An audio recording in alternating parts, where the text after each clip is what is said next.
Welcome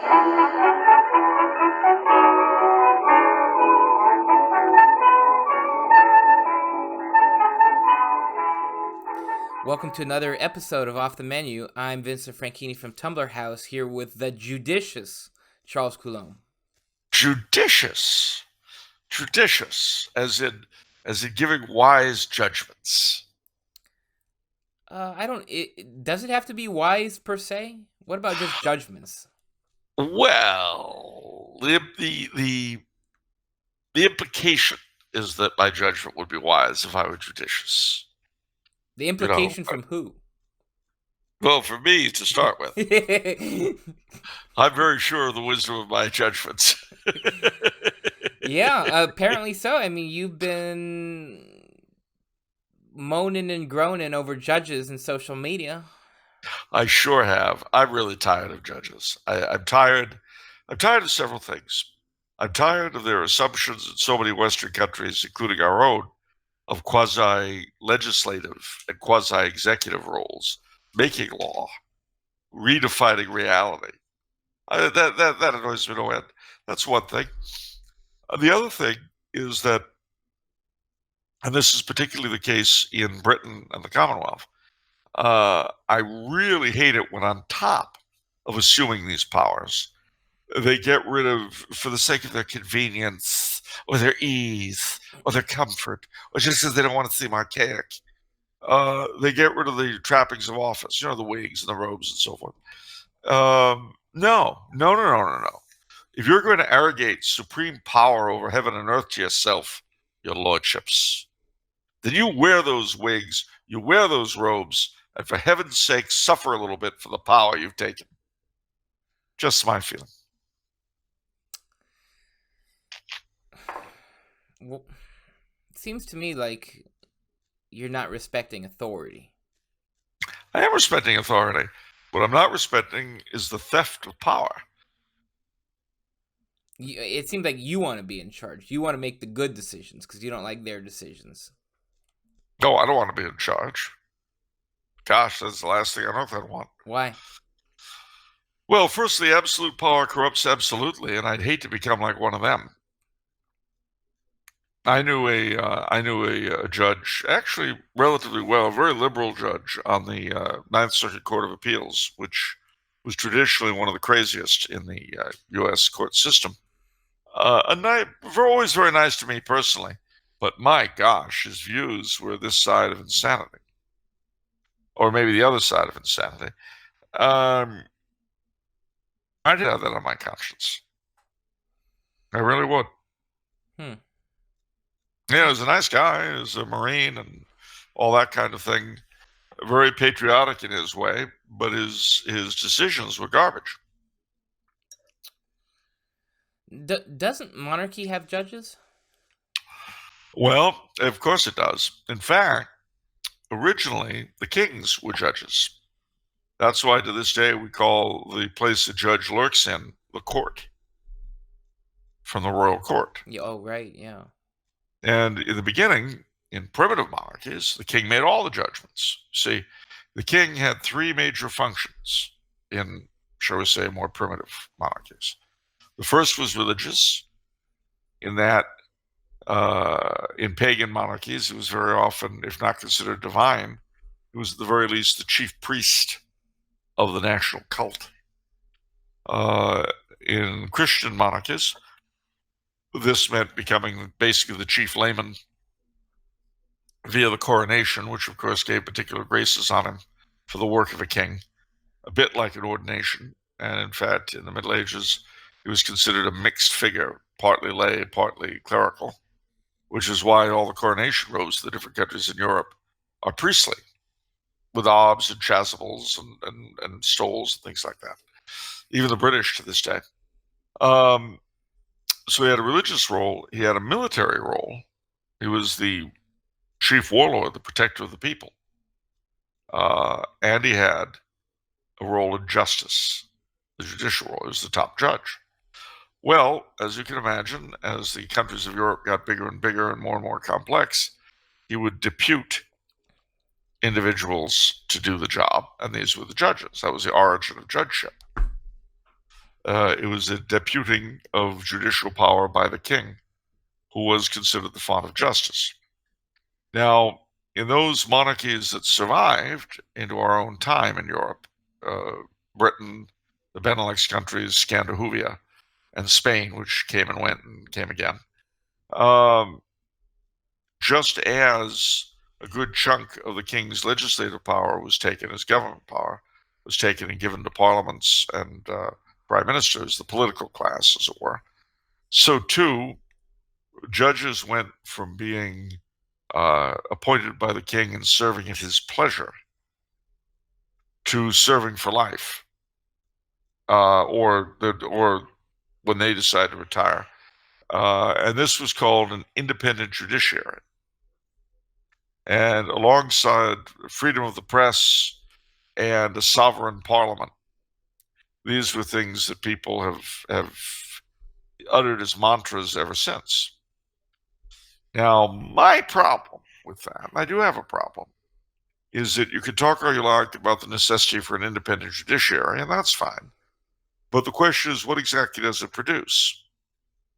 When a judiciary is so independent of anything, of God or man, that it's in a position to redefine what a human being is, to redefine marriage, to redefine, as in the case of Reno versus New London, the very nature of the relationship of the citizen to his government. Then it's not a question of an independent judiciary, but a supreme judiciary. And again, I don't know really, when you say an independent judiciary, you'd have to define what it is you want it to be independent of. What it's become, as I say, is judicial supremacy. Did you have that? Do you have that today in constitutional monarchies? Sure. Did you have it in effective monarchies? No. I can see why an independent judiciary would look good in a republic, because you don't have any single individual who's in charge, just an oligarchy whose political appointees we vote for and then dance around. So I can understand why you'd want them to be independent for the politicians, and the same in a constitutional monarchy. But in terms of a real monarchy, no. And in terms of the divine law, in terms of the natural law, you definitely don't want a judiciary independent from that, where they could just make up reality out of their rear ends, and do whatever they want. I tell you, when we had the World Trade Center destroyed and they were going after Osama bin Laden, my immediate response was, well, why send troops? We could just have the Supreme Court slap an injunction on it.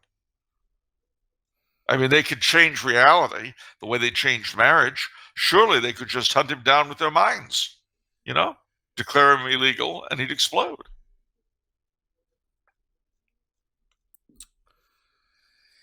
Yeah.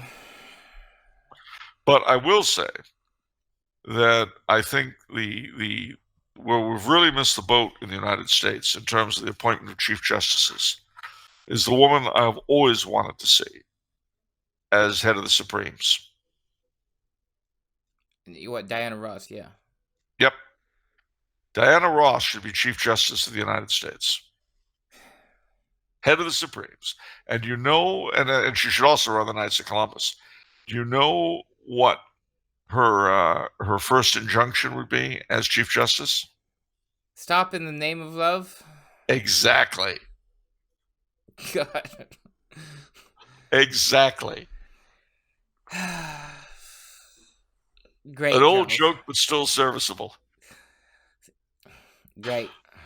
So I don't mind dragging it out. I don't care. I'm not proud. Okay, so is anything else new? Well, is anything else new? Yes, lots and lots of stuff are new. Firstly, they're going to be seeing this, they being our beloved audience, the day after Michaelmas, the Feast of St. Michael, the Archangel. And we are definitely getting into autumn here in Austria. There's no doubt about it. The leaves are beginning to get that brownish look, which in this part of the world is probably as close as they're going to get to color. But, you take what you can get. There are other areas not too far from here that are really beautiful this time of year. But the air is turning coolish. The horrible damp heat is gone. But that's not all. There is, I'll miss it because I'm going to Aachen this weekend, but there's going to be a medieval knights fair at Luxembourg Palace, and I'm not happy about missing it. It makes me think I should have brought over my Renaissance fair costume to wear there, but I didn't, so I can't. Plus, that's not all. In case you thought it was, it's not. There is, I have to tell you, we're getting close to this part of the world, getting close to the game season. Or like deer hunting? Uh-huh. And what that means is venison and wild boar on the menus. And goose. Oh, am I looking forward to that. In this part of the world, hunting is very, very important. And it's a big part of the culture. That's one of the things I love in Central Europe. And, well, Europe in general. I mean, November the 3rd is the Feast of St. Hubert. And around that time, all over Europe, you have what are called Messe de Saint-Hubert, Hubertusmessen, where you've got hunters blowing horns at Mass, and it makes a wonderful clatter. And afterwards, there'll be the blessing of the hounds, and it's great stuff. Great stuff. I When love is that. St. Hubert's Day? November the 3rd, the day after All Souls. And What day's your birthday? my day is November the 8th. November the 8th. Okay, there we go. Wow. Which, oddly enough, is also the Feast of St. Michael in the Byzantine calendar. Okay. So just that I mentioned that. Okay.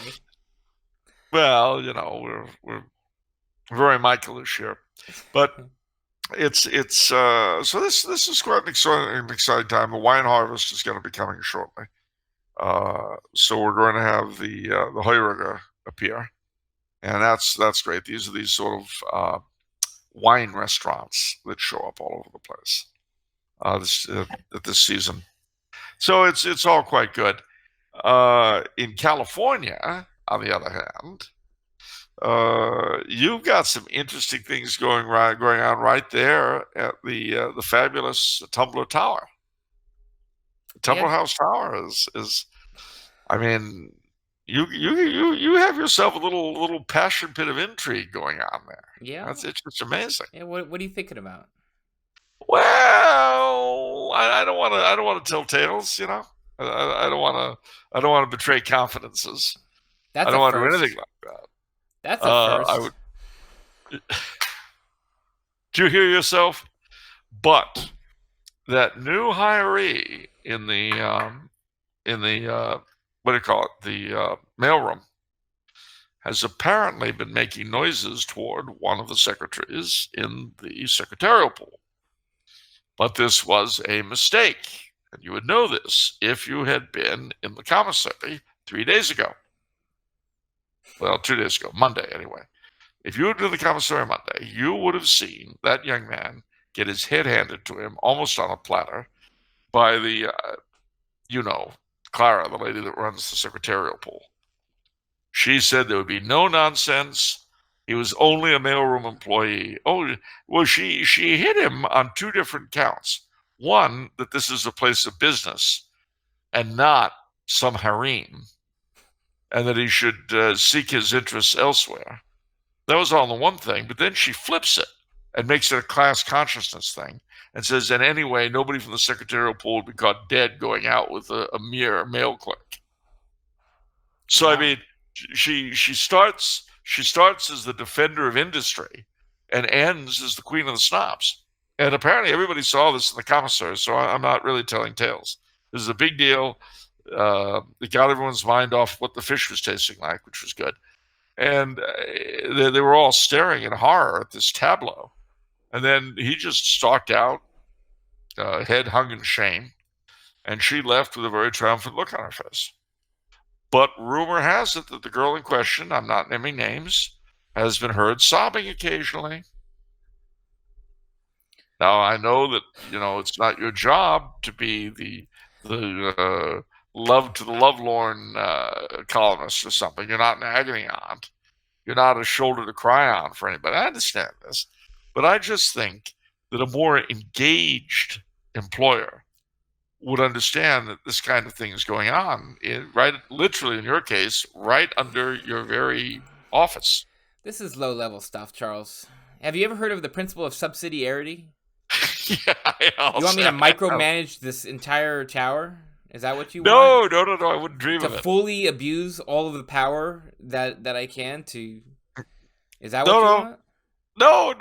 No. You do what you feel you need to. But I have a feeling a lot of this hot information isn't getting to you. Look, I have bigger fish to fry. There has been turmoil on the top floor.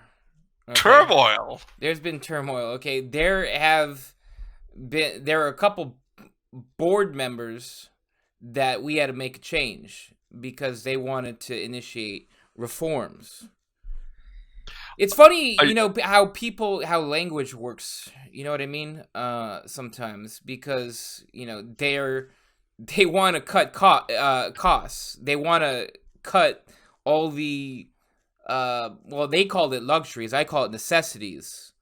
Some of the perks of the top floor, and they couch these as reforms. I call it a revolt. No, So wait a minute. basically, This is I mean, wait a minute. I've been 2 and 2 is needing to come together and make 3. So let me get this straight. These are the 2 guys who we were informed downstairs had decided to go into independent production. That's right. Yeah. We all laughed. We said that. Well, that's what we say around here for unemployment. You go into independent production means you've been fired. Does it mean that? I don't know that. You threw them out, didn't you? You tossed them right out of their ears. No, I didn't. They threw themselves out. Oh, I see. You couldn't save them from themselves. In this world, there's a high cost to making a point. And these 2 were willing to pay the cost. Look, here's the thing. You have to be fully on board with the mission of Tumbler House in order to... You see what I'm saying? Either you're all in or you're out. And they're out. See, we value a very strong culture here. Okay? And we don't want people weakening the culture of Tumbler House with this outlier kind of radical ideas, to be honest. So, can I ask you a question? It seems to me that my place in the machine is kind of indicated by the fact that I hear this weird 3rd floor gossip, but I have no idea what's going on in the executive suite. So that tells me that my role as a writer for Tumbler House is, well, let's just say it's not really a top echelon position. Well, it's a question of design, right? I mean, you're a writer, so you need to be focused on writing. I mean, you're not a manager, you're not an administrator. That's for sure. In this day and age where, a man wants to become a woman and a woman becomes a man, we've lost that concept of design. And I think actually, to be honest, from what you're telling me, it sort of infected you. It's like, oh, well, I'm a writer, but I want to be a manager. I don't want to be a manager. I don't want to be a manager. Well, what are you talking about? What I'm saying, though, is that it seems to me that the position of writer, I'm talking about the relative, you might say, prestige of being a writer at Tumbler House, is not in the upper echelon, but in the lower echelon. In other words, the writer is not considered an executive sort of person or a white-collar sort of person. He's considered like security, like the secretarial pool, like the mailroom, like the motor pool, like maintenance, landscaping, all those guys. In other words, it's basically a blue-collar position that wears a tie. I'm not saying that's wrong. I'm just saying that's what strikes me my position is. In other words, I am basically a low-level employee who's, easily replaced. You're an economic cow to be milked. That's kind of what I figured. Okay. So, squirt, squirt. All right. That's fine. I was wondering what those bucket sounds were. Now I know. Every time I sit down to the typewriter, I hear squirt, squirt. I wasn't know where it was coming from. Now I know. But no, well, that's all right. I accept my lot in life. It's a lot better than some people's. So I count my blessings. There you go. I mean, And that's the key to happiness right there. Oh, I'll say. I've got a company brain. Company policies by me okay. I'm like the fellow in How to Succeed in Business Without Really Trying. I mean, kind of. Yeah. You just, keep your head down and That's keep right. to work, and I'll still be here. Yeah. Doesn't you'll still matter. be here. Yeah. That's right. Year after year after a fiduciary year, I'll still be here. Absolutely. And I'm proud of that. If it wasn't for a lack of initiative, my sloth alone would guarantee me this position. Well. All right. Well, we got all that figured out. But what do we have any questions this time? Or do we have any memes? What do we do first? Let me do a shout out to Patreon. I encourage everyone to become a patron. You get exclusive content, usually an extra 20 to 30 minutes of video each week. You get early access. You get to all our videos. You get a 20% discount on all our gear. You get pretty much all of your questions answered for as little as $1 a month.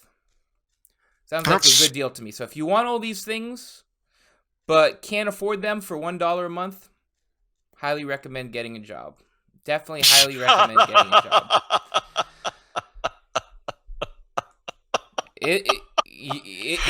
It'll solve a lot of problems for you.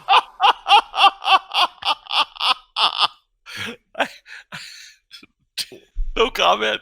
That's great. Yeah. It'll solve a lot of problems. A lot of problems. Yeah. I mean, there's so many so I'll just leave it at that. Okay. Memes of production. Ooh, are we going to nationalize the memes of production? Yes.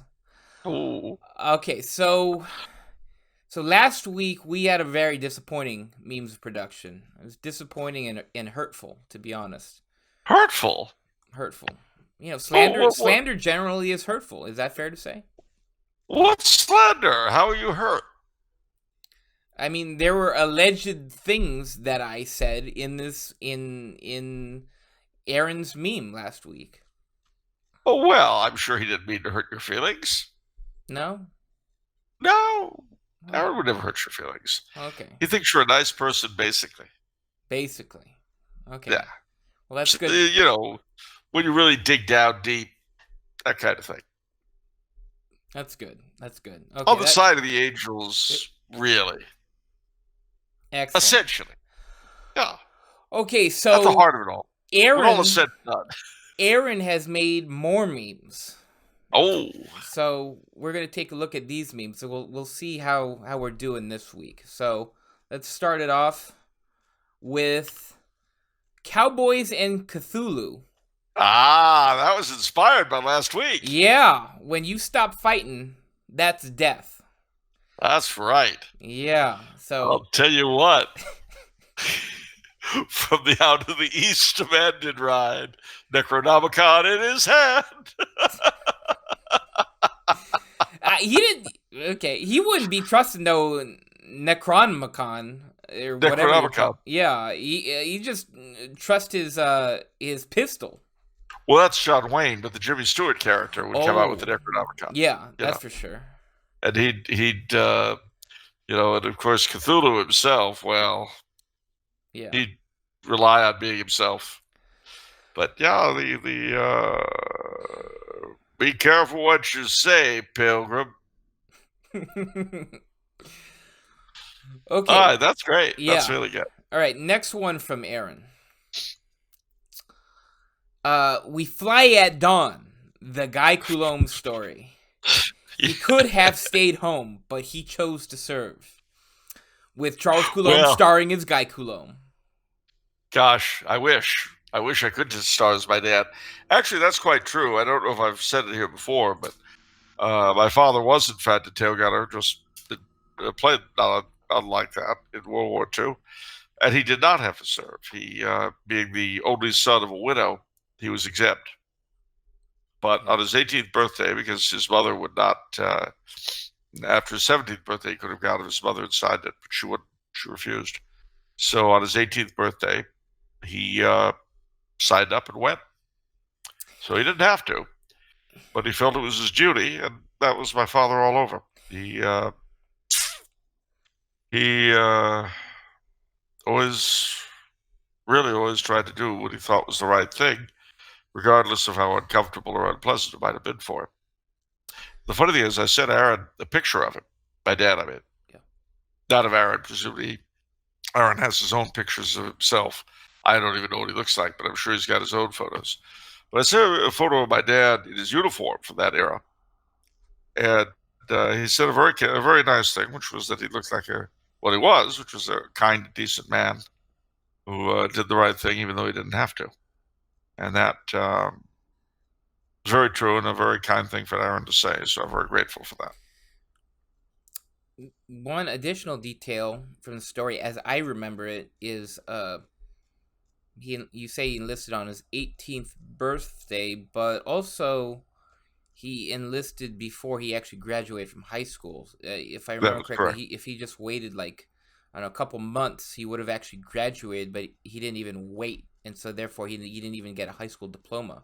Where he very easily could have waited just a couple months, finish it out, but he didn't do that. He did not. He could have graduated in June, but instead on January the 21st, 1944, he signed up, and off he went. Yeah. And he also, when the war was over, he joined the Graves detail, which he didn't have to do. First, retrieving bodies from places like Iwo Jima, and then in accompanying them home and dealing with the grieving relations, which he also didn't have to do. But, he'd lost so many friends. He kind of saw the big picture, as you might say, and he felt very grateful to God for being alive, because it could so easily have not been him. He would look at either the bodies he found or any of the coffins he accompanied back to their respective cities by train. And he said to himself that this could very easily have been me, being scooped up or being trained back to New Bedford. Yeah. But fortunately it wasn't. If it had been, I would not be here today. Yeah. Okay. Last meme from Aaron. Ecclesia Confidential. Tumblr House Productions presents Ecclesia Confidential. William Biersack as Father Joseph Joey Boy Maguire. Charles Coulombe as Louis the Frog Bourbon. And the case began when the father staggered into my office. That's right. I knew the priest was trouble. With a capital T, the minute he came in the door. I don't know if it was the smell of the cheap cologne or the gin bottle he was still clutching in his hand. But whatever it was, I knew this was one case that I was gonna solve, or it would solve me. Wow. Well, you can live your whole life as film noir. You've just got to have the right lingo down. I mean, it's like I turned on the television and it was like a lightning bolt from beyond, the very last trump of doom. I sat down in my easy chair and looked at the television, and I felt like time could pass by and I could sleep through the whole thing. Sure enough, I woke up a few hours later feeling like I'd had an army of termites running over my head. I'd fallen asleep in front of the tube. I figured it was time to haul my carcass out of that chair and go on and get some shut-eye. So that's what I did. Well, see, doesn't that sound much more exotic than I fell asleep in front of the TV, woke up, and went to bed? Yes. Doesn't it? Now, you can transform your whole life that way. Nothing you do can be minor. It was morning. I had a full day ahead of me, this and that, hither and yawning, so I figured it was about time I brushed my teeth. The crest came out of that tube like a bat out of hell.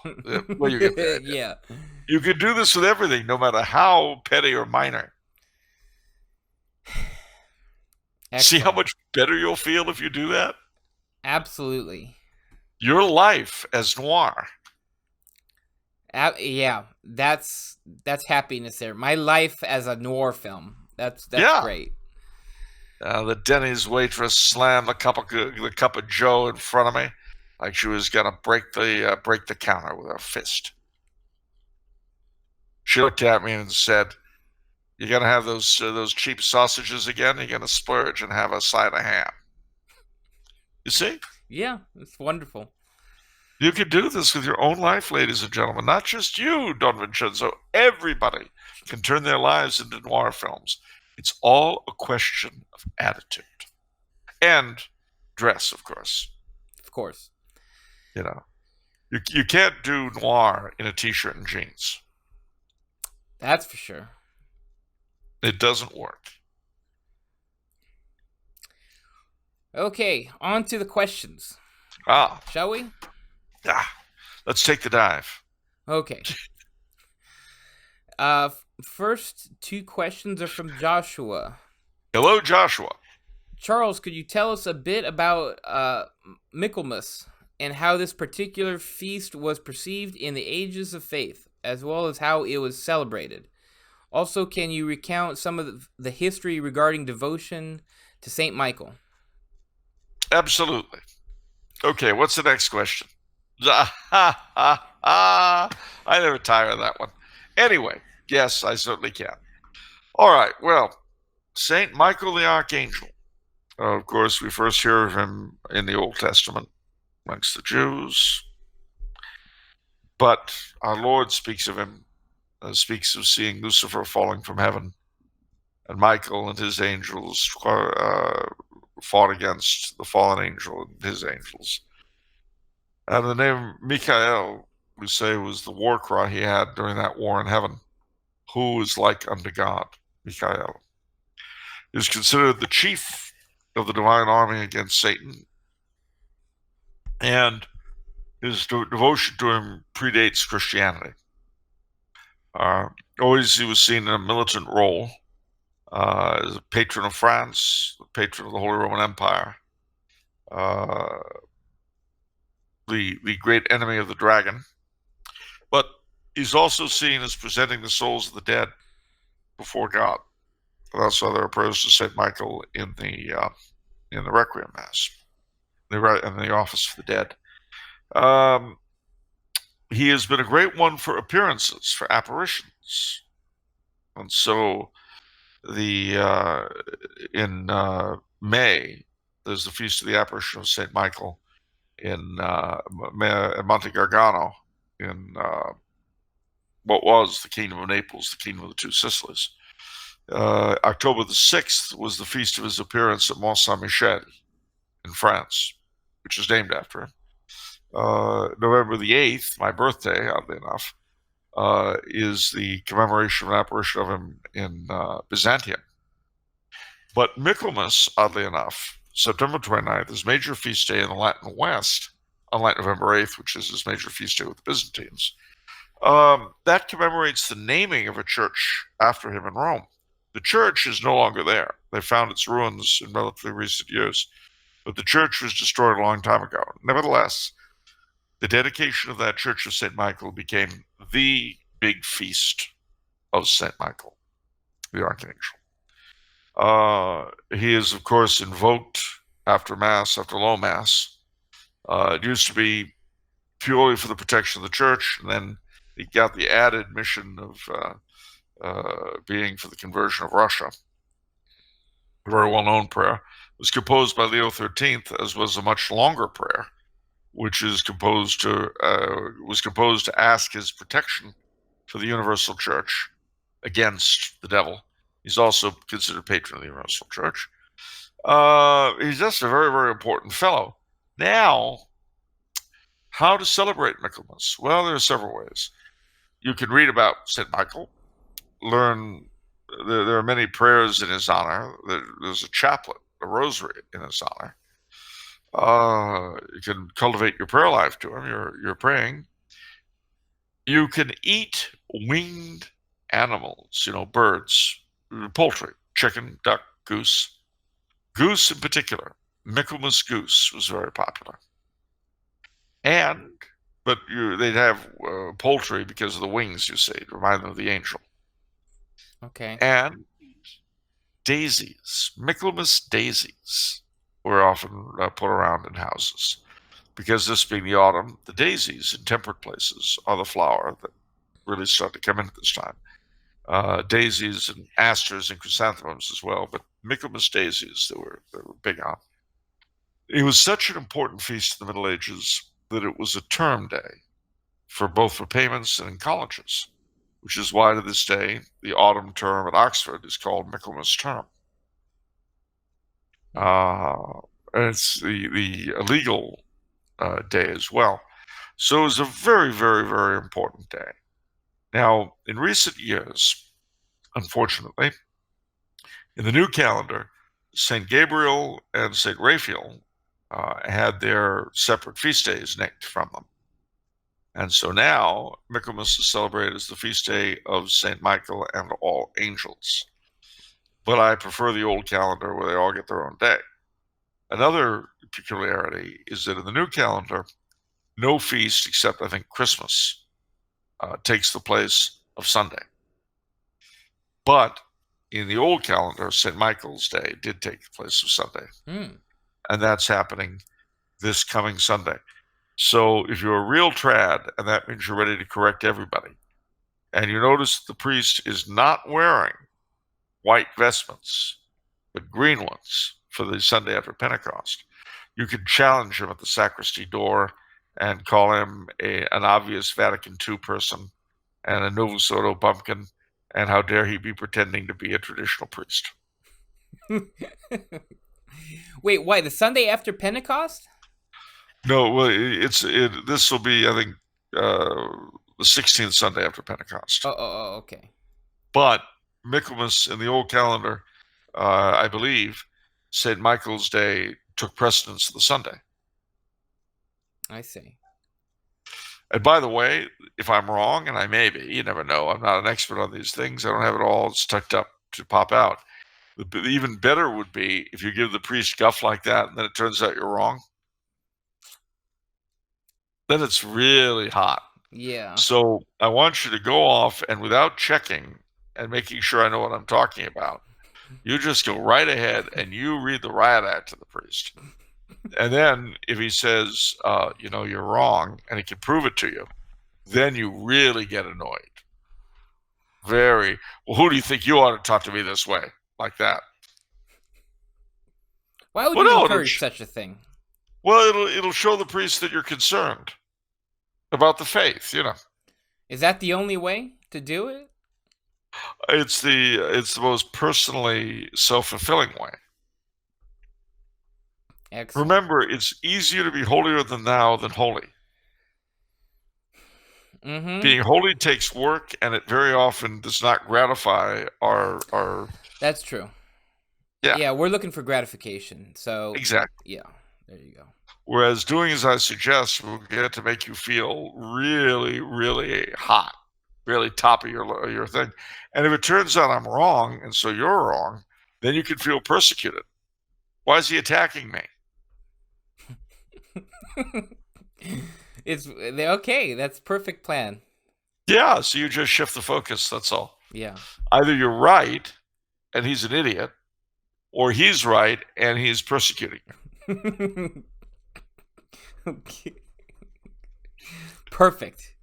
This will take care of the issue, I'm telling you. Perfect plan. Okay. You bet. Right. I'm here for you, babe. You bet. And this is for all you folks. You just follow my advice and see what happens. All right. Next question from Joshua. Yeah. I've heard writers such as J.R.R. Tolkien and C.S. Lewis describe occult magic and modern technology as indistinguishable in their purposes. Although on a superficial level their methods may differ, ultimately they both seek the conquest of nature, the bending of all exterior reality to man's will. In both instances, the manipulation of nature is pursued in order to have it conform to and serve man's desires. Directly opposed to this is perennial wisdom, which seeks the perfection of man through grace by having him conform to the external reality, which is God as perceived through the good, the true, and the beautiful. How would you distinguish medieval man's view of nature, the world around him, and his relationship to it, as well as his consequent approach to science and technology, to that of modern man's disenchanted, mechanical, power-driven approach? And how is this difference expressed in Tolkien's literature? Good question. Well, medieval man, I mean, again, and you'll find exceptions, of course, but basically, a medieval man saw himself as a pilgrim in this world, just a poor wayfaring stranger, wandering through this land of woe, this fallen world, en route to what he hoped would be his final place in heaven. Everything in this world was to be used for that, not just for that purpose, but also to make a living and so forth, but always with the understanding that it was a gift of God, and that he too was part of that creation, which everything else was. The difference being, of course, that having a soul, he was ultimately immortal, whereas the world around him was a passing thing. Well, this point of view did have some challenges, and of course, being human beings, medieval man wanted to make life as easy as he possibly could for himself. And both magic and science grew out of the attempt by medieval man, or at least some medieval men, singular, to to gain power so as to make things easier. You see, if you've got power, you can certainly arrange for convenience. And mind you, a few people love power for itself. They just love to be able to order people around. There aren't that many of them, but they do exist. Most people, power is a means to an end. It's useful. At the very bottom of things, it makes things more convenient. Eventually, the quest for convenience for the many kind of coalesced with the quest for power by the few. And the argument could be made that we've surrendered power in return for convenience. I mean, not to put too blunt a face on it, but now that abortion is available, the girl doesn't have to be in trouble, as we said when I was younger. Now that contraceptives are available, a couple could be as sinful as they like before marriage and have a better than even chance of not conceiving. And if they do, of course, there's always the fail-safe method of killing the kid. So again, the quest for the convenient, which is always amongst all of us, coalesced with the quest for power on the part of the few. But this also, during the pre-show, we had a question about the original close connection between science and magic. Well, that historical connection is certainly indicative that Tolkien and Lewis were onto something. Pre-show. What happened in the pre-show? Oh, well, I was asked about the connection between religion and science, uh, and why it and was the occult and science, not religion science, but the magic or the occult and science that was so prevalent in the 16th and 17th centuries, and was it still that way today? And I said, well, no, because of the success of the materialistic worldview. But I pointed out that there were some exceptions, and the one I told the story of was Jack Parsons, who was the founder of JPL in Pasadena, and blew himself up in his garage. Although whether it was a magical experiment or a scientific experiment, to this day, no one knows. Wow, gosh, that's fascinating. I'm gonna have to watch the pre-show. Sounds like the pre-show was really great. Oh, man, Would you stoop to becoming a Patreon just to watch the thing? I should, to be honest. I mean, for $1, that sounds like a great deal. Okay, Yeah, it is. But what if you can't afford $1? then I probably should get a job. I thought you had a job. You're the master of Tumblr House. You could send it on a petty cash.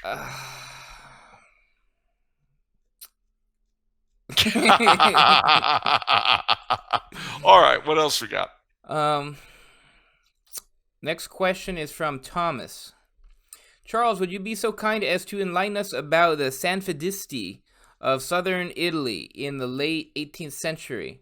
How did they come about? Who exactly were they? What was Catholicism like in the Kingdom of the Two Sicilies? And how were the people there different from northern Italians with respect to monarchy, the church, and traditions? Well, that's a good question. It's also a difficult one to answer. Well, basically, southern Italy was extremely devout. I mentioned earlier the Monte Gargano, the site of the Archangel Michael's apparition. But there are a lot of shrines to various saints, a lot of Marian shrines in southern Italy. Very heavy folk Catholicism, and the feasts of the saints really, and the liturgical year really determine the scheduling. And every town had its patron saint, which was, and remains this case today. The big day of the year was the town's patron saint. I mean, other than Christmas and Easter and so forth. The Kingdom of Two Sicilies was an interesting thing because southern Italy was separated from the rest of Italy by language. Their Italian is quite different. Of course, all the Italian dialects are quite different from each other. It's Tuscan. It was spoken around Florence because of the great prestige of Dante that became the standard Italian.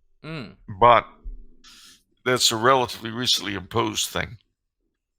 As to how it was different, well, the southern Italians were used to strong kings, and yet a lot of local autonomy. And they were united in one country. The rest of Italy was divided into much smaller countries: the Papal States, Tuscany, Parma, Modena, Lombardy, Venetia, and of course Piedmont, which became Sardinia. I mean, they became the Kingdom of Sardinia. Sardinia is an island from which they got their names as kings. The northern Italians were much more urban. Except for Naples and Palermo and a few other places, southern Italian cities were not usually very big. The land holdings were larger. So the landed nobility were a much more important element of society. In those days, of course, the peasant population was, in time, would remain very large in the south, whereas it did not in the north, as industry grew later on in places like Milan and so on.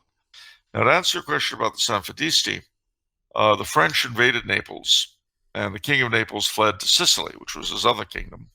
They also called it the Kingdom of the Two Sicilies. And he sat there in Palermo. The Bonaparte installed first his brother and then his brother-in-law, or son-in-law, as King of Naples.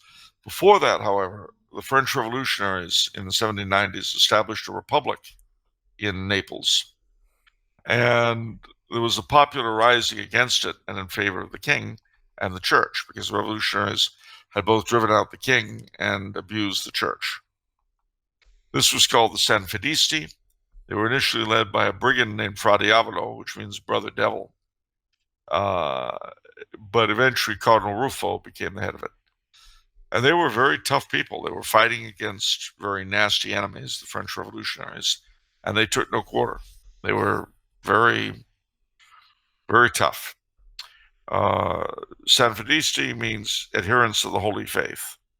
And later on, both in the Kingdom of Naples and the Papal States, various groups that fought socializing or unifying forces called themselves the Sanfedisti. And you had this in 1830 and 1848, and then again in 1860 to 70. And during that time, incidentally, a lot of the peasantry in the Kingdom of the Two Sicilies fought the Sardinian conquerors. This is called the Brigantaggio. See, ladies and gentlemen, one of the great giveaways in history are when facts indicate something different from what you normally hear. So, for instance, we're always told that the American Indians were abused by the Spanish and that the English and Americans weren't so bad. The problem with that is, where are the Indians a larger proportion of the population, Latin America or Anglo-America? Very simple question. It's, similarly, we're told that England was a much better run, more democratic society than Spain, Portugal, or France. Yet it was very hard to get Frenchmen, Spaniards, and Portuguese to come to the New World. And the English never had any trouble getting tons of people to come over. Normally, people don't leave a country unless they really need to. And if they don't need to, they'll stay. And that's exactly what happened. So, obviously, France, Spain, and Portugal were better run than England during the times that we were being colonized. Well, by that same yardstick, then, up until 1870, when the Union of Italy was consummated by the fall of Rome, very few Italians emigrated. But after the Union of Italy was accomplished, millions of Italians, especially from the South, moved to the United States and Canada and Argentina and Australia and New Zealand and South Africa and anywhere else they could go. Millions of them. So that should tell you something about the real meaning of the Risorgimento. I should think so. Also, you yourself have descent from the Kingdom of Naples. Yeah. Yours. Yeah, my people. Your people. They came from Bari and from Brindisi, which are all part of the Kingdom of the Two Sicilies. And you remember in the pre-show I mentioned the Croats who went to the Molise, which was in the northern part of the Two Sicilies. Yeah. So. And it was ruled by a branch of the House of Bourbon. What does that French. mean? What does that French. mean? What are you getting at, Charles? It meant that they were quality. Well, great. Thank you for the compliment, Charles. I won't. The Bourbon would never have ruled over trash. Of course not. That's why no Bourbon was ever made king of the United. Oh, stop! Don't even go there. Okay. All right. What else we got? Question from Matthew. Charles, can you talk a bit about Celtic Christianity? What are your thoughts on it?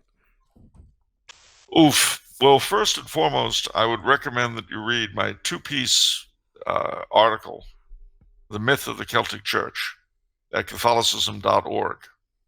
Just go to Charles Coulombe, Myth of the Celtic Church, Catholicism.org. Go get it all. Well, to a great degree, the Celtic Church is something of a myth in the sense that there never really was one separate from Rome, the way certain Presbyterian and Anglican controversialists would like to think. What did happen is that the earliest Celtic Church, the earliest Catholic Church in England, in Britain, came over under the Romans. This was the time of St. Alban the foundation of Glastonbury and things like that. That church was pretty much suppressed by the invasion of the Anglo-Saxons, although it survived in Wales and Cornwall and places like that. Then you had another wave of Christianity when St. Patrick converted the Irish, and the Irish turned around and started evangelizing the Highlands of Scotland and various other places. And then in the 500s, you had St. Gregory the Great send St. Augustine of Canterbury to England to begin the conversion of the Anglo-Saxons. So you ended up with what were basically three churches with somewhat differing liturgy and other practices. But they weren't that different. And at the Synod of Whitby in 795, they all accepted the same Roman practices. But since the Reformation, the idea that there was a purer, more truthful, in more recent years, more neo-pagan, misty Celtic Christianity that was about love and not rules, and about being close to nature, and kind of drifting off in the Celtic twilight with the fog and so on, which is really not true at all. But it makes a good story and people love it. And it allows them to escape the necessity of dealing with Rome, horrible, corrupt old Rome, when you can have a purer, truer, clearer Celtic Christianity, which also comes with free bars of Irish Spring soap. No, it doesn't. That's a lie. But the proof of the pudding is that St. Patrick in his epistles makes the comment, as you would be Christians, be ye Romans. And that was St. Patrick. You're not going to get more Celtic than that. That's interesting. Okay, I never heard that term before, Celtic Christianity. There's a lot loaded into that. Oh, yeah. I have a completely random question for you, Charles, that Okay. this question made me think of. All right. Did the Celtics have druids, these pagan Celtics in the early days? Yeah, the druids were the Celtic priesthood. What do they do? What is that? Did they shapeshift into creatures? What's the deal? No. They conducted the worship services, some of which disgusted the Romans. And if the Romans were disgusted, it had to be pretty raw. They human sacrifice. They had these sacred groves where the blood was all over the trees, just pretty horrible. They also used mistletoe in their worship because the oak was sacred the oak was sacred to them, and mistletoe grows on the oak, so they kind of identified with it. And at the Celtic New Year, which was Halloween, they would cut with silver or gold sickles. They would cut the mistletoe from the oak trees and use it in their worship. Okay. Let's see. Where are we? We have two questions from Martin. Oh, Martin. Okay. Mr. Coulombe, what is your reading routine like? I don't mean when you have to read in order to do research in your writing, etc., but your personal reading routine when it comes to reading for your personal interest or enjoyment on a daily basis. Do you read every day or less? Do you read only one book or several at once? Do you read in the morning or at night? When commuting, or do you have like a favorite spot to read? Did your reading habit change throughout the course of your life, or does your reading come and go in phases, or does it stay the same? Also, do you have any advice when it comes to the habit of reading books? Woof, that's a lot. Well, basically, not here, where I only have one, but at home in LA, I'll always have 3 books I'm reading at any given time. One will be in the bathroom. One will be in by the TV chair for commercials, and one will be in the car for any time I've got to stand in line somewhere, or if I'm going to be eating lunch alone or anything like that. If I've got to go to the doctor's office, anything of that sort. So I'll be reading 3 books at once. So you don't have like a book like where it's like, okay, I'm gonna sit down and read. It seems like Sometimes. you're reading during other activities mainly. Yeah, but sometimes if a book is very, very important, I'll put everything else on hold, writing and everything else, and just read the book. But it really has to grab me. Yeah. Okay, that makes sense. You're a quick reader, anyhow. What's that? You're a quick reader, anyhow. I've watched you read. Yes, You're I am a quick reader, and I have to be because I read a lot, and I have to read a lot because I'm a writer. And you can't be a writer unless you read a lot. And I'm not just talking about things you need specifically for what you're writing. I mean, to keep you in tone, to keep you in tune with the craft, with the trade, you need to read a lot. Because you see things on the page, what works and what doesn't, Mm-hmm. And it develops ever further your ear. You can never have too fine a visual ear, if you see what I mean by that. Right. So, yeah, that's pretty much. Now, as far as advice goes, read as much as you can whenever you can. I mean, that's about all I can say. That's what I do. But you need to read a lot, especially if you are going to be a writer. Even if you're not, it'll help develop your language skills. Part of the problem today is because people do not read, their spoken skills suffer. Their English or whatever language just isn't that good. They do not communicate as well. They don't know words. I know this because I deal with a lot of younger people, and I notice that the vocabulary has shrunk since I was in school. Okay. For me, the one suggestion for me, I think we have very different reading situations, but for me, reading it, you have to develop a routine, sort of like going to the gym, where it's like, at least for me, where it's like, if you've ever been a gym goer, and same thing actually is true with the rosary, where it's like you get in the routine, and then when it doesn't happen, it's like, oh man, I feel dirty. I haven't said the rosary or gone to the gym or read a book today. You feel like you missed something. There's a strong power to routine, so I encourage routine for important things like these. Yeah, it's true. It's true. Yeah. So yeah. Routine can be very important. I mean, my routine is a lack of routine, but that's just the nature of the life I lead. Yeah, it's tough. Okay, Martin's next question. Mr. Coulombe, since you know all about the history of the popes and you know all the bad popes, I wonder if there's any literature written by saints who lived under these horrible pontificates whom we can learn from. Since we Catholics read the works of the saints to become saints ourselves, and we currently suffer a bad pontificate, and people keep saying that there have been worse popes in the past, I wonder what did the saints of those times do, and how did they react to the pope? Of course, they didn't know as much about what happens in Rome like we, the internet generation, do, but still, I'm wondering if there is something we could learn from these saints about how to deal with a bad pontificate. Great question. It is. Important. And I will name 3 saints. Okay.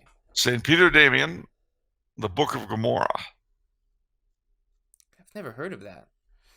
Now you have. It's come out with a new version recently. The second is anything by St. Vincent Ferrer, who lived during the Great Schism. And the third is anything by or about St. Philip Neri. Ooh. Who lived during the Counter-Reformation and its prequel. Wow. Okay, let's go through this a little bit. Now, this first one. Now, when did St. Peter Damian live? What's his story here? Well, 1000s, and he. I would have guessed that, actually. Yeah, he was around when the church was coming out of the pornocracy. Yeah. And as you can imagine, a century of the papacy under the control of sluts did not really do well for church discipline. Yeah. And so the priests went kind of hog wild in that time. And St. Peter Damian, in terms that are kind of raw even today, described and denounced what they had gotten up to. St. Vincent Ferrer called himself the angel of the apocalypse, and he preached repentance, which, of course, St. Peter Damian did. Repentance for the clergy, repentance for the laity. Everything's going to pieces around us, so let's cast off our sins. And that, oddly enough, was also the message of St. Philip Neri, who had the added benefit of a great sense of humor. But all three of them called for us to focus on our own spiritual lives when everything around us that we can't affect anyway is insane. You know, if the Pope were the worst man alive, which is very unlikely to be true, but if he were, it doesn't matter. You and I still have to save our souls. So if our leadership is corrupt, all the more reason to repent of our sins and renounce them and try to live without them. If they are yanking souls on that hell-bound train, we got to get off at the next station. And that doesn't mean leaving the church. It means not emulating them in their sinfulness and their faithlessness. Okay. Firstly, I'm named after St. Vincent Ferrer, and so he's my and so I've read the Treatise of Spiritual Life. Yeah. By him. I've read his biography.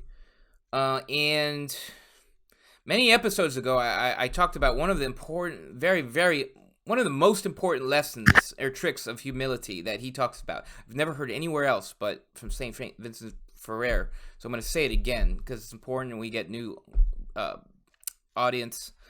The trick of when you see someone else stumble or fall on their face spiritually, how do you handle that? How do you stifle your pride on that? And it's a trick of your perception about grace. When you see someone stumble, you say that person hasn't received the same graces I've received. I've received a boatload. I'm very wealthy, and this person is very impoverished when it comes to graces. So this person is doing the best they can, given the graces that they've received. Likewise, you, in looking at yourself, you say, well, any normal person, given the amount of graces I've received, would have done infinitely more with it. I've squandered my graces. Yeah. See? So you do this trick, and it's very, I rely on it a lot in order to be charitable to other people, in order to keep myself grounded. That's true. I mean, if you think about how bad your own sins are, you tend to become less interested in those of other people. Right. Also too, because your sinfulness creates a restlessness in you, and again, I always want to be free of this because it's the sins which is what makes you unhappy. It's robbing you of joy. Well, yes, but on the other hand, you could always turn around and go after somebody else. Oh yeah. Like, say, the priest if he's wearing the wrong color vestments. Yeah. Now, again, what's interesting, what I'd like is sort of how this application, see, because I don't struggle with Pope Francis that much except for one little thing, which is the power of prayer and grace. See, so it's like, okay, what did I just talk about with, you look at another person and you say, oh, well, they haven't received as many graces as me. Sure. And you can say that with 99% of the world. But I don't know if you can say that about the Pope, because the whole world is praying for the Pope. So I struggle with this. It's like I see this and it's like, well, the whole world is praying for the Pope. but then he won't even answer Cardinal Burke, in a good faith effort. And I have to, the way I handle this challenge is I have to say, well, certain graces are blocked. The grace to answer this is purposefully blocked, and because this is a cross given by God that we have to suffer through. Well, yeah, it also has to be borne in mind that the worst popes that we've gotten, people like Julius III, by their very horrible nature, spurred reform afterwards. That's one thing. We don't know what history holds. Also, it's important to bear in mind that it's not like the generality of Catholics are all that great in the practice of the faith. And very often when that happens, you could take a bad pope as a punishment from God. Yeah. I think it was St. John Eudes, could be wrong, but I think it was St. John Eudes, who it's certainly published in the first few pages of The Endless Knot, so you can look this up yourself. But the plainest sign of God's fury with his people is to send them bad priests. Right. Well, how much more so than a bad pope? Right. So, I mean, too, we live in a time, you and I have discussed this off camera, but we live in a time when there is no leadership to speak of. Now, what's leadership? Now, I'm talking about church and state and everything else. Leadership, there are three important concepts, ladies and gentlemen, I'd like you to think about. Although this is going a little bit far from the question, it's worth mentioning, I think. Power is the ability to make something happen. Authority is the right to say what ought to be done. Leadership is the art of getting people to do what you want them to do for their reasons. The true leader loves the institution he serves, loves the office that he occupies, and loves the people over whom he is set. There is no real leadership, and so no real leader, without that love. But in our day, instead of leaders, and this is all across the board, we seem to have hirelings rather than shepherds. People who are, as it says in the Bible, more like ravening wolves, who basically use their offices for whatever they can get, on the one hand, and on the other, to exalt themselves and their own egos over their fellow men. I'm going to do it this way. I'm leaving my mark, which usually their mark ends up being like a mustache drawn in felt pen on the Mona Lisa. That's their mark. So, this has happened before in history, and it will happen again. What do? We try not to be like that, and we try not to hate them. Yes. And I just thought of something, because it's something that I do. And this just doesn't apply to the Pope or clergy that you're frustrated with. It applies to anybody that you're frustrated with. You pray for them. Yeah. And you have that hope, and it's rooted with love and compassion. It's like, well, this person is stumbling, Yeah. And it's a funny thing. If you pray for someone, it's harder to hate them. Yeah. Exactly. That too.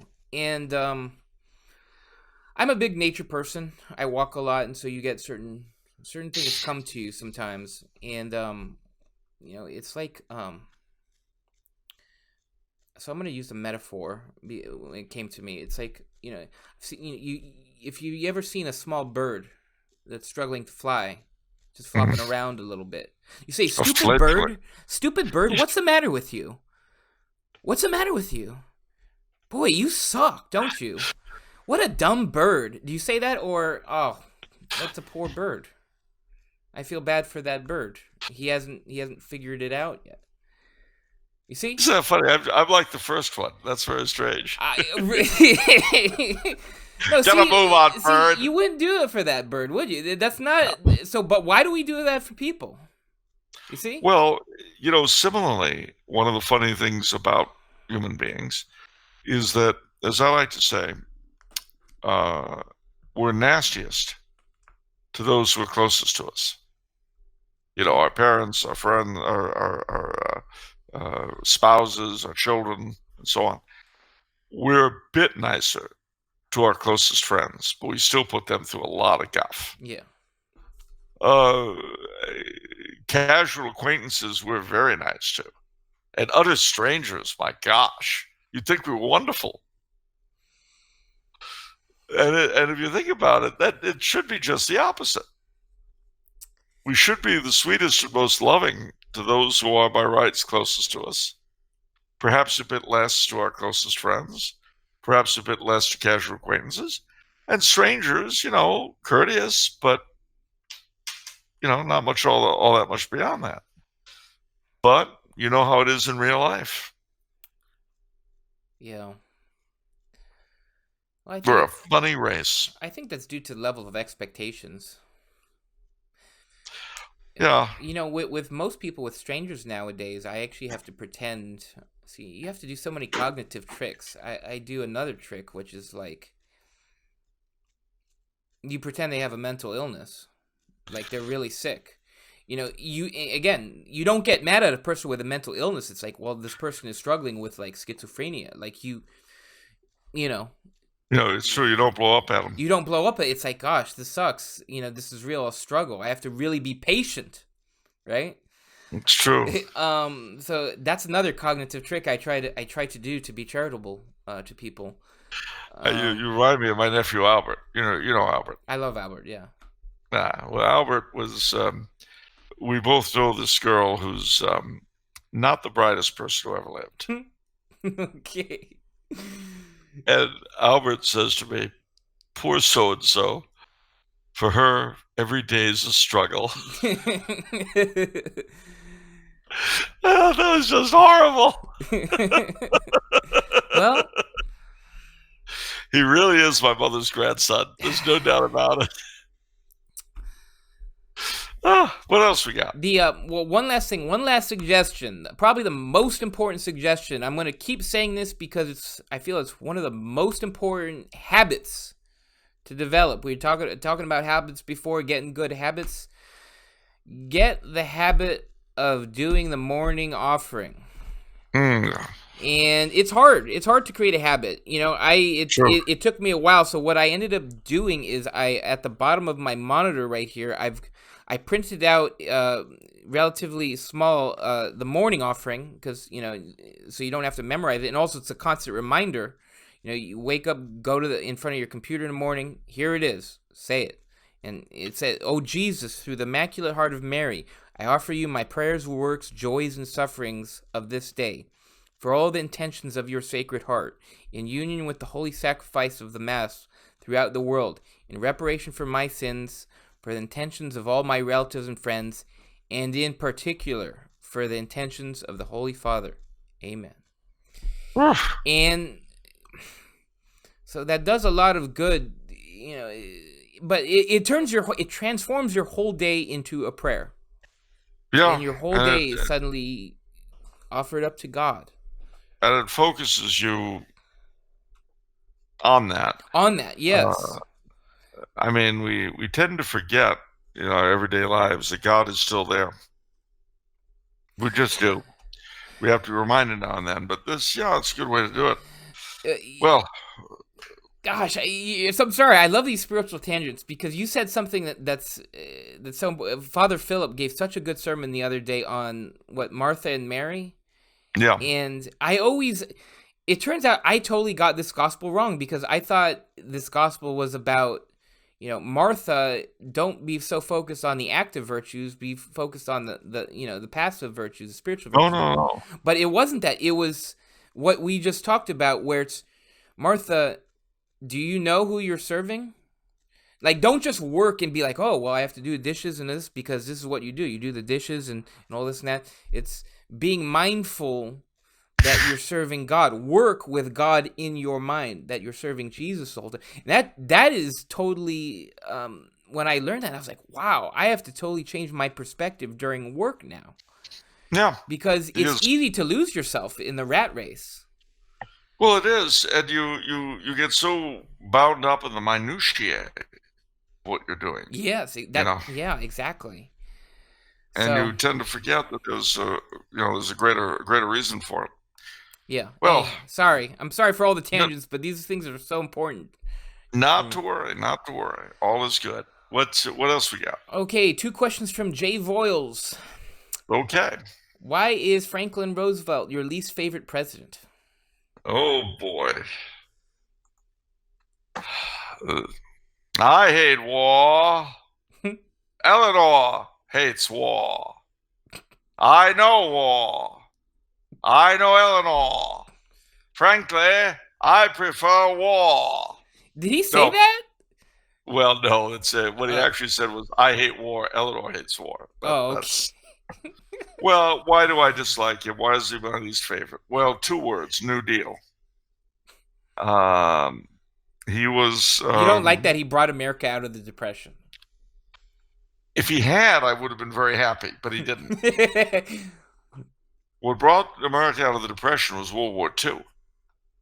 And if anything, his efforts, although, gotta be honest, the New Deal produced a lot of really neat architecture and artwork, without a doubt. Yeah, what is it, the Federal Writers Project or something like that?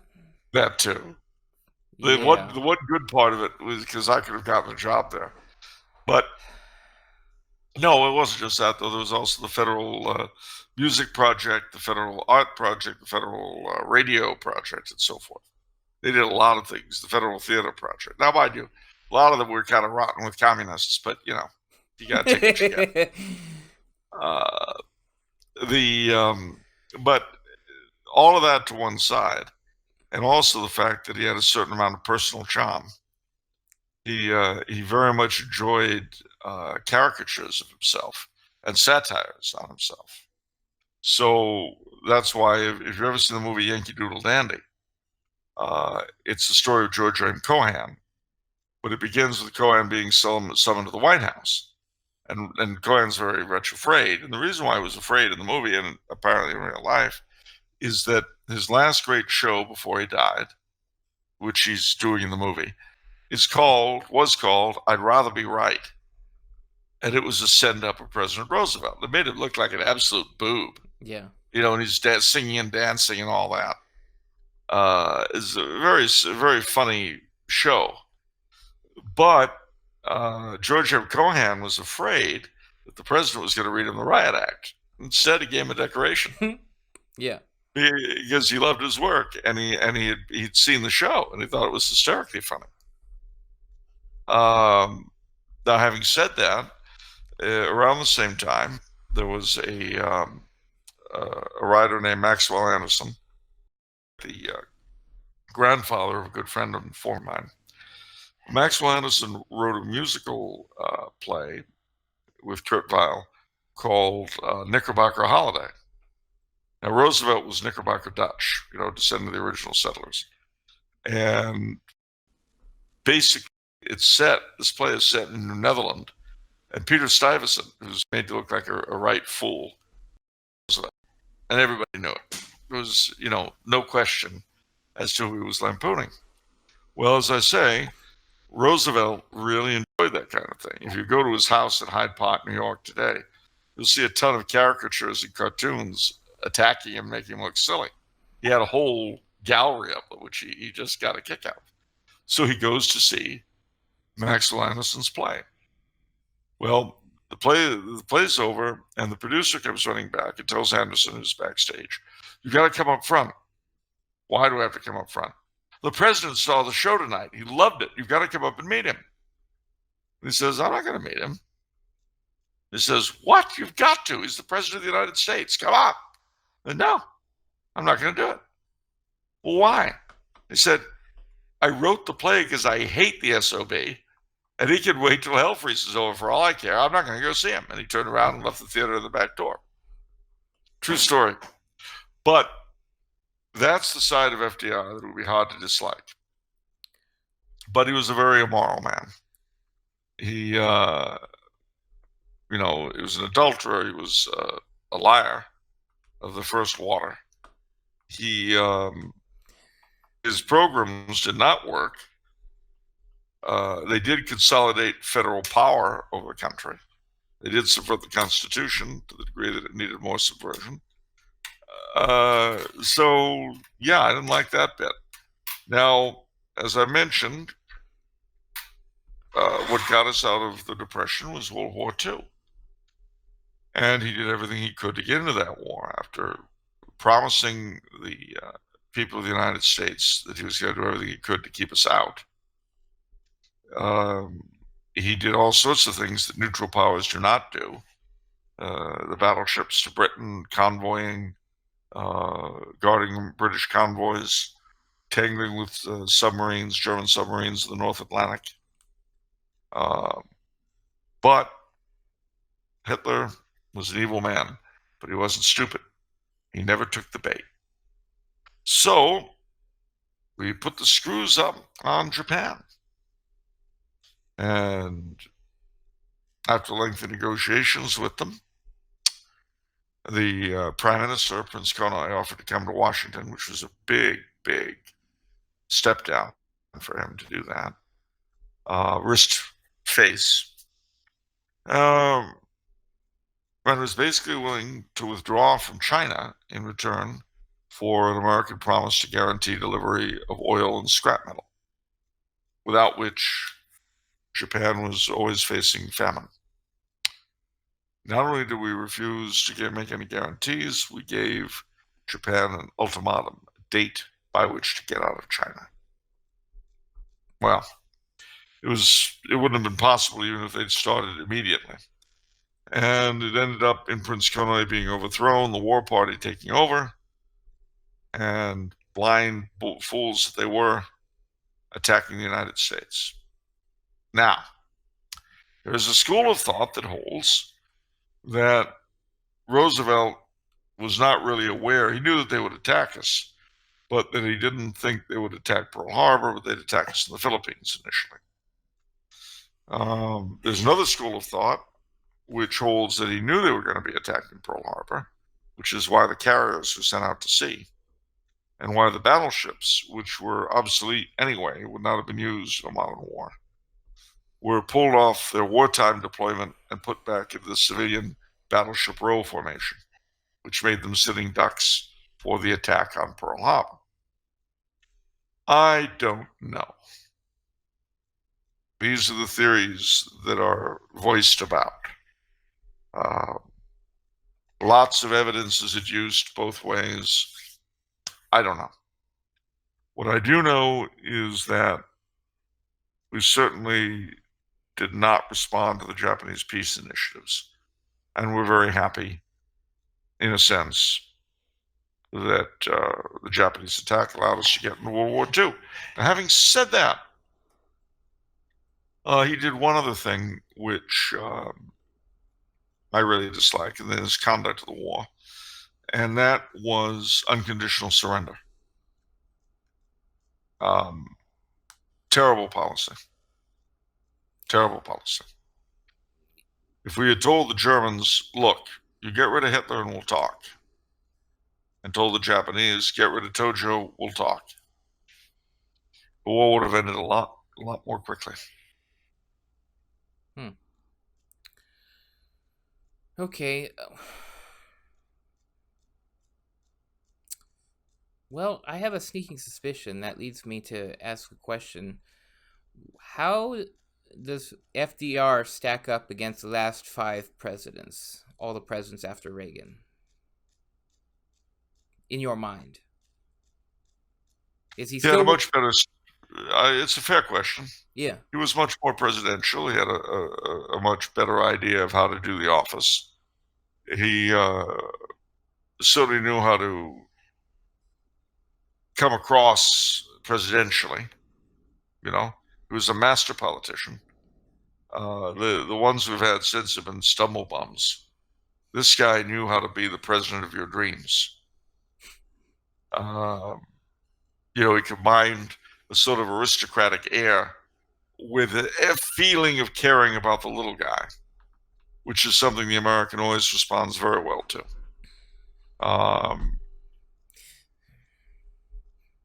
He was one of what passes in this country for American aristocracy, but he knew how to play the egalitarian. I guess what I'm trying to say is, much as I dislike his policies as a president, he was so much better at playing the role. Yeah, well, I know that your worldview, and I pretty much agree with it, where there's sort of a trickle down, where even like the good presidents from modern days still have come up short compared to, I mean, as you would say, they're not as well educated. There's a lot of things No, that kind of just go down the tubes in some areas. So, okay, so a bad president from 80 years ago, how does he stack up to current presidents? better. See, yeah, I had a suspicion that you would say that. Yeah, and it's not something. Well, one of the things I explored in Star Spangled Crown was the fact that the presidency is torn in two different directions. One is toward its constitutional requirements, but the other are the roles that generally fall to heads of state, the monarch. So, for instance, one of the things that comes to mind is the role of the monarch as patron of the arts. Every monarch is like that. But the President of the United States, although he has become one, we have the Kennedy Center honors and all this stuff. It's not really the kind of role that fits the office dreamt of by the Constitution writers.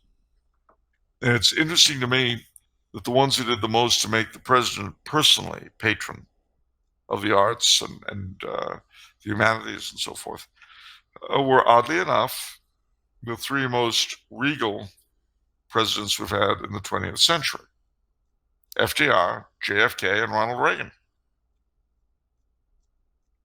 They were the three who best knew how to put on the dog, as they used to say.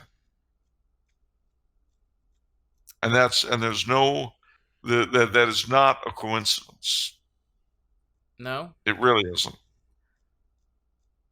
And you look at the ritual we've surrounded the presidency with, the old guard and the ceremonial at the White House. The role of the president as our sort of high priest in days of national mourning and this kind of thing. It's all monarchical. Even Hail to the Chief, the presidential anthem. Yeah. That I've always wanted that replaced, especially with the president since Reagan, with another march. The circus one. The circus one. No, it's called March of the Gladiators. And it represents the president as the commander-in-chief, as our protector against evil. Although the tune is familiar because it's dun dun dun dun dun dun dun. See? Couldn't you imagine the president and first lady coming on with that playing? That would be funny. That would be quite a sight. Yeah. Now, ladies and gentlemen, the President of the United States and Mrs. Magoulas. Bum ba bum bum ba bum ba bum bum ba bum ba bum bum ba bum bum ba ba ba ba bum ba ba ba. Wouldn't that be great? It would be something. Yeah. I think we would finally give the presidency what its most recent occupiers have, in a sense, already brought us to. Okay. All right. In a kind of related question, Jay Voiles is asks, was World War II a just and necessary war? Well, I mean, it depends on your point of view. If you were Poland and you were invaded, I would say, yeah, it was definitely just and necessary. Well, Yeah, if you pull. I mean, when you're invaded, there's not really much of a question. Probably that way for Luxembourg. But I guess from the United States perspective, I imagine he's asking. no. I mean, look, Hitler was a terrible man who murdered 11 million people. Joseph Stalin was a terrible man who murdered at least 30 million people. Because we entered that war, Stalin was our ally.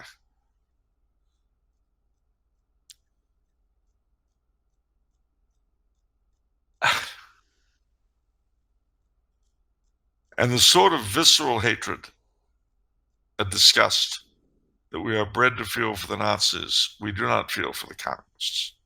Although their body count was far higher, especially if you throw in Mao in China with his 200 million or whatever it was he killed. Yeah. Look up Mao Zedong casualties. Oh no, Mao Zedong victims would be better. Okay. 1 second. Oh, wow. It says this campaign led to the deadliest famine in history and the deaths of 20 to 45 million. Yeah. Between 1958 and 1962. Yep. And that was only one thing. It doesn't take into account the millions who died fighting him, the millions who died after he took over, the people who died during the Cultural Revolution. Wow, I thought Russia had like the deadliest famine. But I guess it's China. It's China, and China's was induced. Well, I thought Russia's was induced too, wasn't it? Oh, well, against the kulaks, yeah. That was induced by Stalin. Yeah. So, I mean, these were very unnice people. They were mass murderers. And yet, not only do we not feel disgust for Stalin, but many of the people who are in charge now, when they were young people in the 60s, were carrying Mao's little red book and quoting him. I remember that. So why don't we feel that same disgust? You just triggered something in my mind, which is that Our Lady of Fatima doesn't talk about Hitler's errors spreading. It talks about Russia's errors spreading. That is correct. But we don't have the same disgust. We're all babbling about the Nazis. When they were not the big cheeses when it came to the whole mass murder deal. Yeah. So that's why I say I think that it was I think if you're going to have to put it in these terms, it's Mao that we should have the most disgust with, but we can't because we made money off him. Then Stalin, but we can't because he was our ally. And then Hitler, well, we can because we made war on him. I have an interesting question. Gosh, you're getting all these ideas in my mind this episode. It's not my fault. So we have an embargo on Cuba, right? Why do we do that? Because they're communist, right? Yes. Why don't we do that with China? We did. Do we have a moral obligation with China? Oh yeah, it's Nixon, right? Opened the door. Yep. Was that a good thing or bad thing? Bad thing. Yeah. Bad thing for several reasons. One, it helped make the Chinese communists wealthy. And it created the Walmart economy we have now. I've often wondered when I am given Christmas ornaments made in China, if the slave labor that make them are aware of the significance of Christmas. In a way, I hope not. That's a sad thought. Yeah. That's why I try not to buy Chinese ornaments. Okay. Okay, we are okay. Okay, last question for today. I'm going to All right. cuz we've gone so long. Last question. From Evgenis? Hope I'm saying that right. I hope Charles can give me some love advice. I'm in love with a girl I met last year in my confirmation class. Well, being in love with a girl is a step up already, but go ahead. A step up from what? The Oh, norm today. okay. Ugh. Uh, okay. I'm in love with a girl I met last year in my confirmation class, but I have no excuse to start talking to her right now, and we are still in high school. What should I do to forget about her, or to forget about it? Oh, man. That brings back Yeah. high school. Well, first, Evgenius, let me tell you, high school is a tough time because you've got all these new emotions and they're overwhelming the heart. It's amazing, absolutely amazing. Could die from them. First love, oh, there's nothing like it. Oh, oh. Well, it's easy for elderly people like myself to dismiss it as puppy love and it's no big deal and so on and so forth, except that it is a big deal for you. So I would say that firstly, you seem to be handling this like a very adult individual, which is to your credit. Adulthood is even a good thing. In my generation, we generally don't reach it before we die. So it's good, it's good that you're getting it this early. Focus on your hobbies, focus on your friends, presuming you have either. If you don't, cultivate some.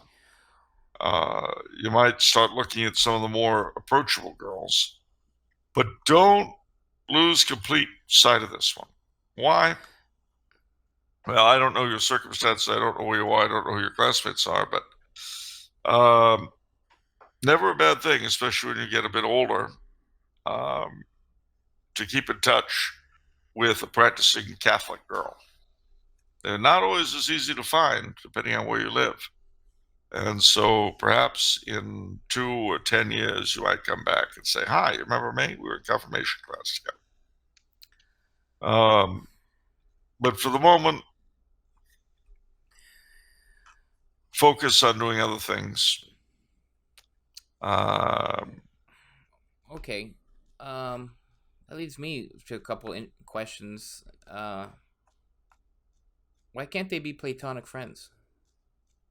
Well, I don't know why they can't be. I mean, don't forget, this is an extremely individual thing, and all I've got to work out is a very small amount.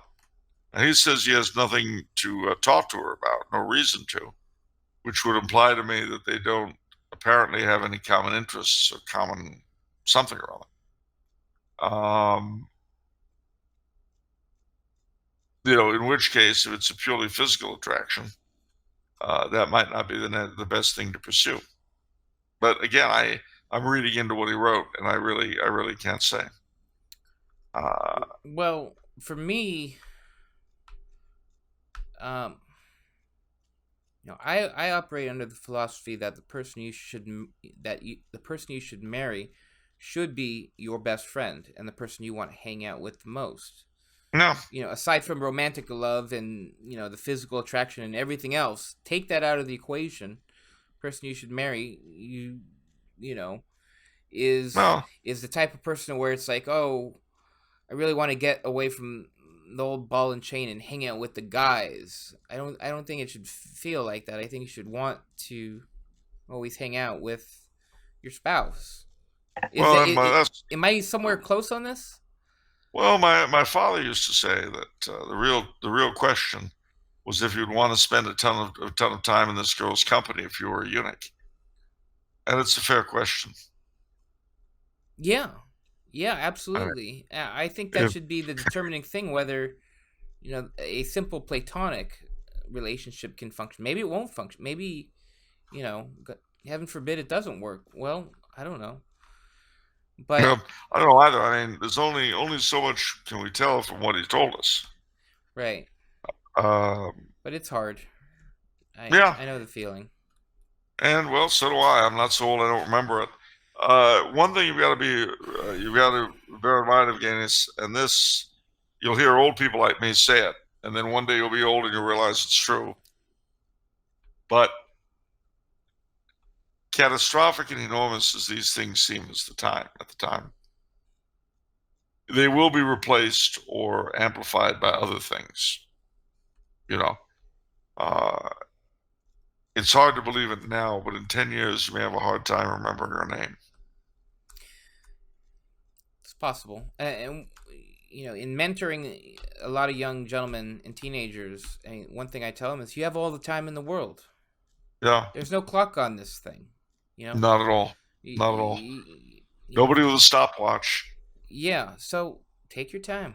You don't know how much life there is because you haven't lived much life yet, but you've got plenty of time.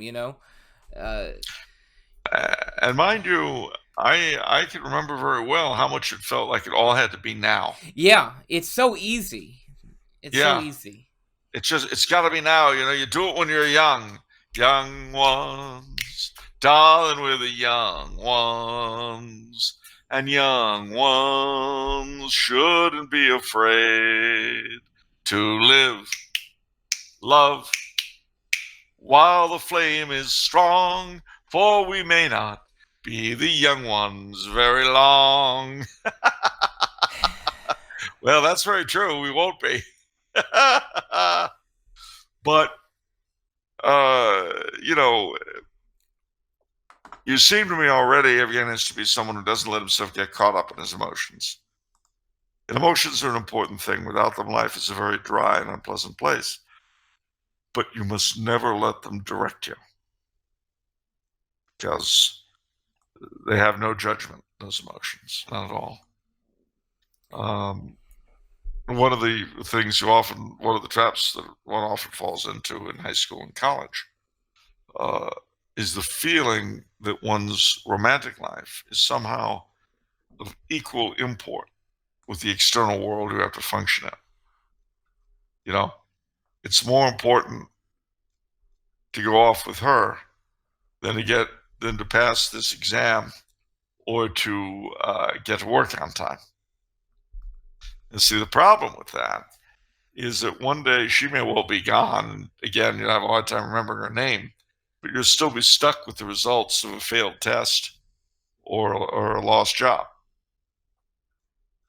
So you've got to always try to keep a firm hand on the objective world, hard though it may be. It doesn't matter how much in love you are. You still got to get to work at time. You still got to get that term paper in. I don't know if it's fair to say that he might forget her name. I mean, because I guess if he hasn't talked to her yet, you could classify this as a crush. Yeah. So you don't forget crushes' names. Oh, I don't know. I've forgotten half of the ones I had in high school. What? Nah, that's true. Are you serious? Yeah. Must not have been much of a crush. There's so many of them. What's that all about? A lot of love to give. what? I guess so. I didn't know I didn't know crushes work like that. I have so many crushes, I just forget their names. Well, you get obsessed over a girl for a while, and then suddenly you see someone else, and poof. Okay. Okay. I mean, a lot depended on how well they reacted to. I mean, yeah, bear in mind, I wasn't a huge athlete. I wasn't horribly handsome, so I had to make up for it by being understanding. Yeah? I was very understanding. That would have been an interesting sight. I wish we could take a time machine and watch you be understanding. So glad you can't. I would pay I would pay hundreds of dollars to see you be understanding. I'll bet you would. And the worst of it is you probably end up saying something like, "Oh, come on, nobody could fall for a line like that." Well, you're surprised. Oh, that's like a slap in the face to those girls. Well, to be fair to them, most of the guys that they were dealing with at high school were not understanding. Wow, so that's a slap in the face to both the girls and the guys. What can I say? It left a power What vacuum. a snob. What? It's not my fault. All these stupid people around me, so I just say these They lines weren't to stupid. trick them. And do you hear yourself? That is simply not true. What's not true? That I was tricking them because they were stupid. And I wasn't tricking them. What were you doing? Helping. Helping what? Helping girls understand themselves. Oh my. What? Oh. Delusion is the key to happiness? Self-delusion is the key to positive thinking. There we go. That's right. And let me tell you something. See, you don't understand this, but there are a lot of really, really pretty girls out there who just don't feel they're appreciated for who they really are. The people are just looking, they're just interested in their looks, not their soul. And I understood that.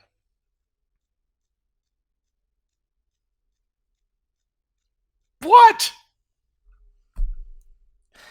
All right, look, take your average cheerleader. Your average high school kid looks at her, what does he say? He just sees the body. He sees the face. He doesn't appreciate her as a person with dreams and hopes. And of course, those of us who do understand those aspirations and dreams realize that such a girl is not just her pretty appearance. No, we see the true person behind them. Intelligent, soulful girl who is looking for understanding and acceptance in a world that insists only on looking at her exterior.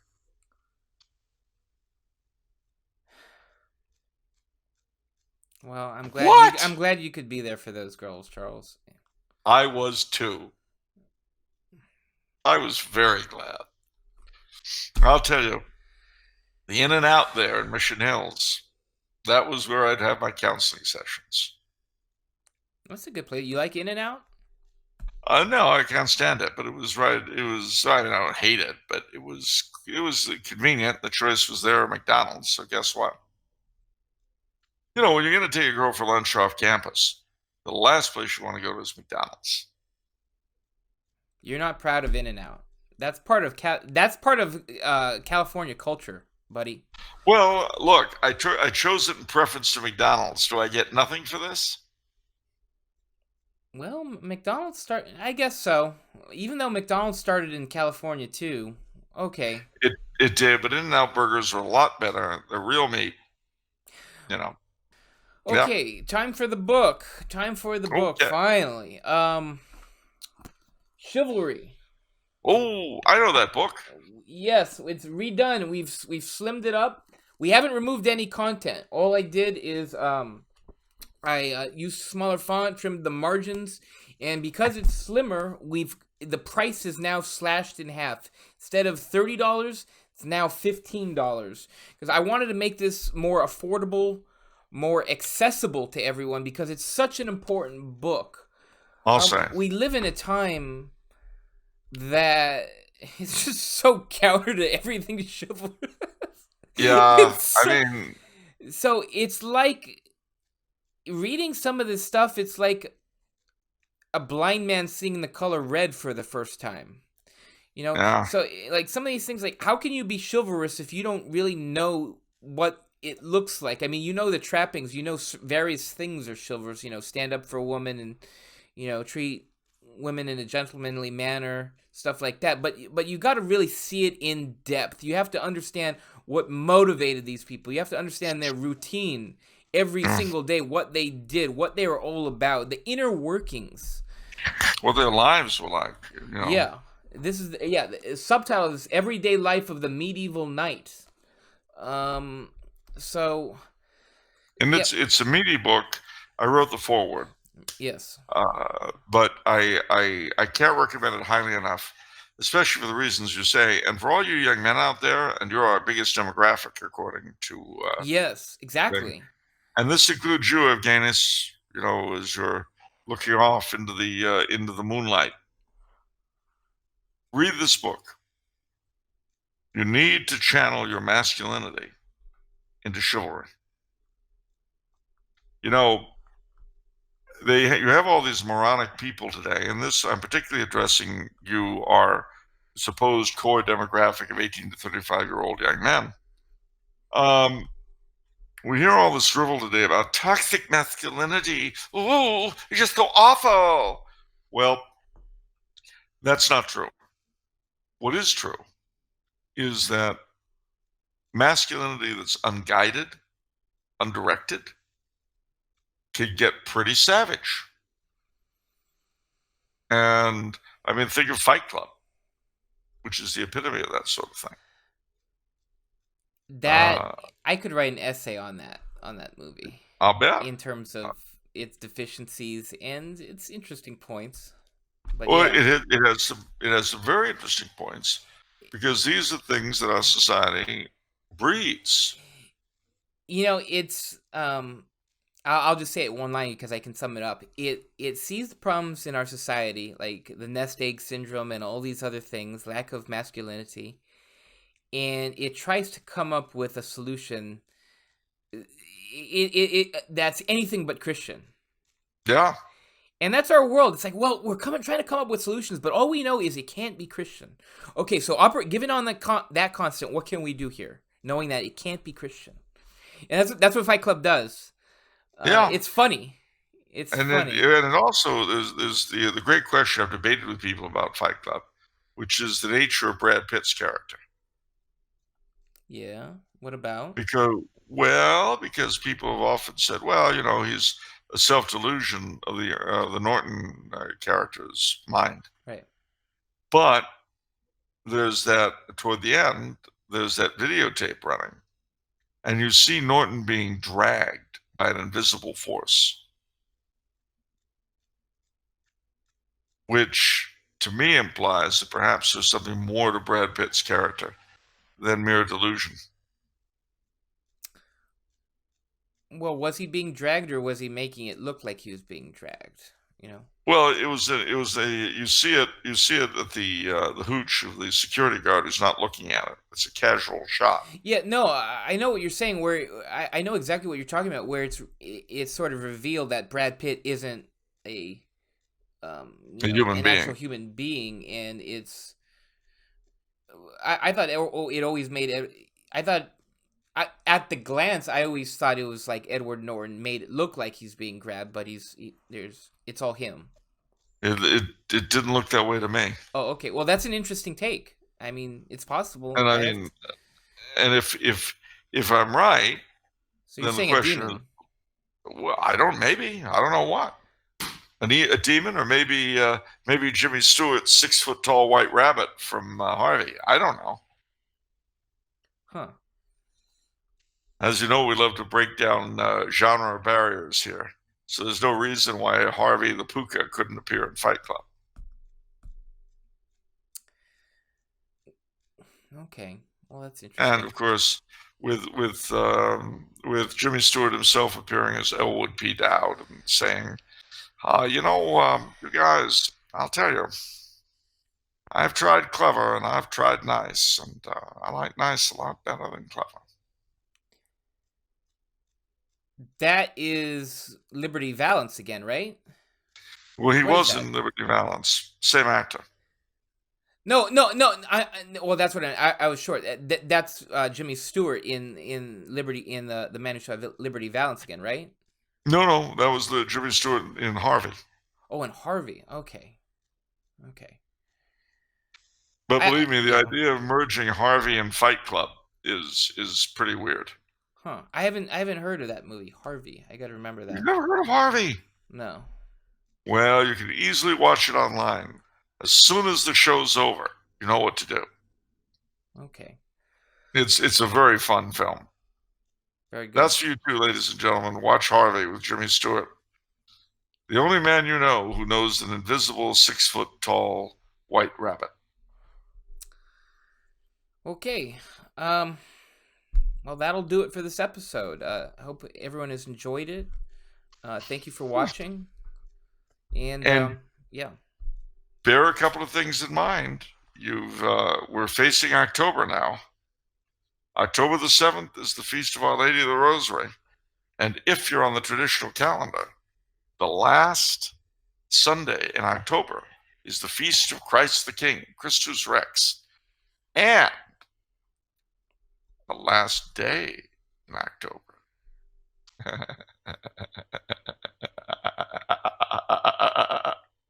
You get the idea. Very good, Charles. Think of the jack-o'-lantern. Yes.